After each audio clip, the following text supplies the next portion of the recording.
Greetings, com600. I just wanted to introduce myself. I'm Ben Frazier, your professor, and I just wanted to spend a little bit of time talking with you about the first 2.5 weeks of class, and just to let you know sort of what I was thinking.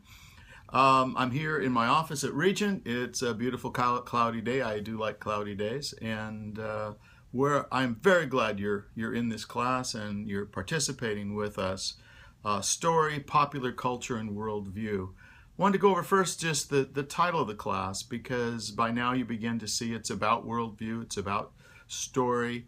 It starts with story because all of us are homo narrans. In other words, we're human storytellers. Not everything we communicate or say is necessarily a story, but given time, what we do as human beings is tell stories, whether we're selling a car, or whether we're writing a paper for a class, or whether we're selling something across the counter, preaching a sermon. All these are various kinds of stories. And in fact, even if you go to a family reunion, you hear your aunts and uncles telling stories, or if somebody goes to a bar, you hear stories being told. And it's literally everywhere you go, there's something innate about us that we're human storytellers, and that's sort of the building blocks of a world view.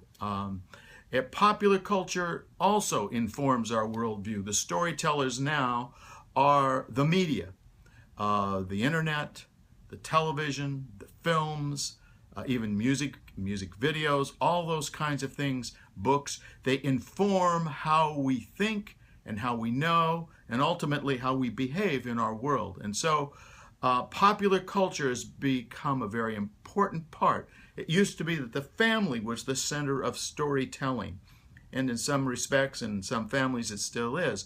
But for a larger and larger part, more recently in the last 50 to 100 years, the media has become more important in storytelling and influencing how we think and how we shape our worldview.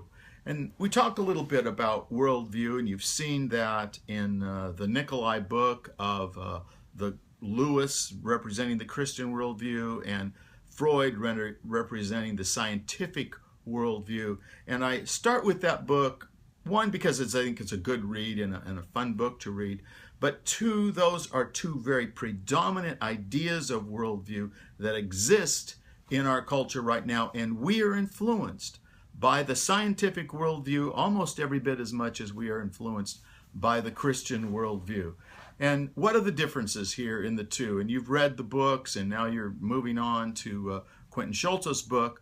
But what I hoped you would get in there is that the scientific worldview is a view that places rationalism or reason as the primary determinant of what is true and what is good, and how we begin to know and understand. The scientific method, which comes out of that, which we're all taught in school, grammar school now, all the way up, is something that's part of our culture.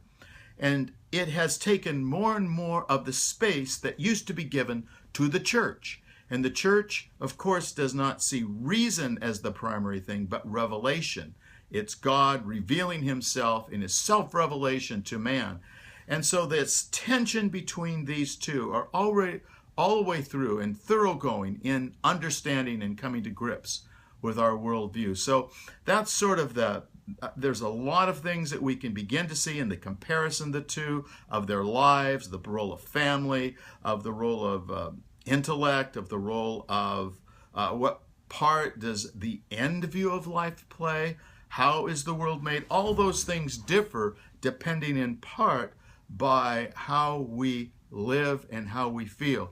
The other thing I'd like to say is that worldview, we like to think that we're rational beings, that we come and we think and we compare, and then we think our way into a worldview. The truth is something a little different than that. Most of the time we act or feel our way into a worldview, and how we behave is really determinant on the worldview that we claim and the worldview we live by. And so that really goes into the issue, are we creatures of mind or are we creatures of heart? And one of the things that I wanted us to see is begin to see that tension.